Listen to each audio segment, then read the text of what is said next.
Hello student, welcome back to my channel. This is Sassawat Khan. I am presenting here with another video related to components of balance of payment.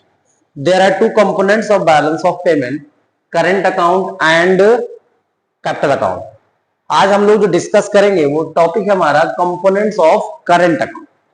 Current account means current account includes visible goods, invisible goods and unilateral transfer. Students, you know very well there are four types of economic transactions. How many types of economic transactions? Four: visible goods, invisible goods and unilateral transfer.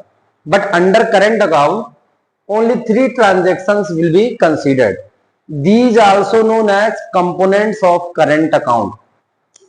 Exports and imports are visible, exports and imports of services and unilateral transfers. इन सब चीजों को हम लोग current account में consider करते हैं.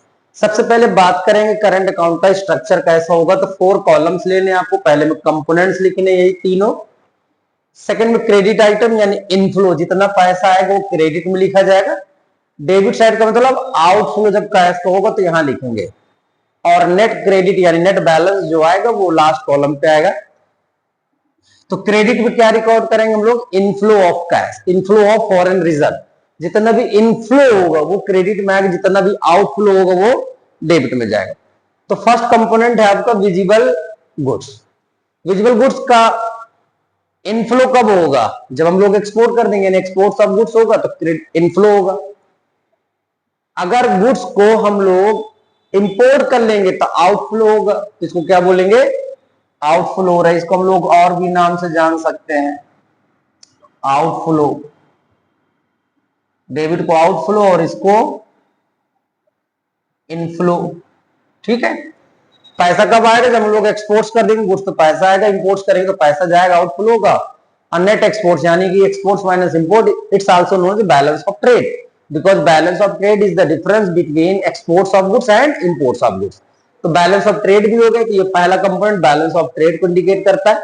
Second component है आपका इनविजिबल गुड्स.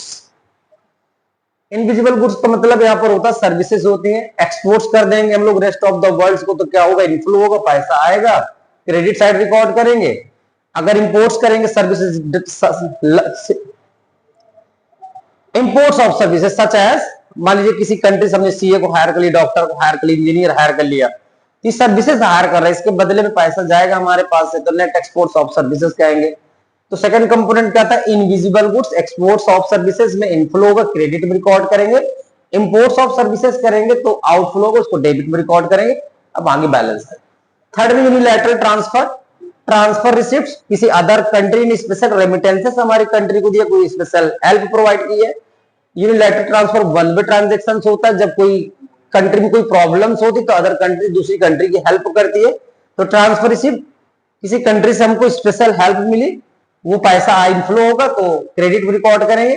हमने किसी रेस्ट ऑफ द वर्ल्ड की हेल्प की, किसी कंट्री की, किसी विक्टिम एरियाज को हमने हेल्प किया, तो वो क्या होगा? ट्रांसफर पेमेंट्स कहा जाएगा. उसको डेबिट से आउटफ्लो होगा तो डेबिट में रिकॉर्ड करेंगे नेट ट्रांसफर रिसीव. तो there are 4 components will be considered under current account. और लास्ट में current receipt. How to find? आप फर्स्ट सेकंड थर्ड को ऐड कर देंगे तो करंट रिसिप्ट आ जाएगा.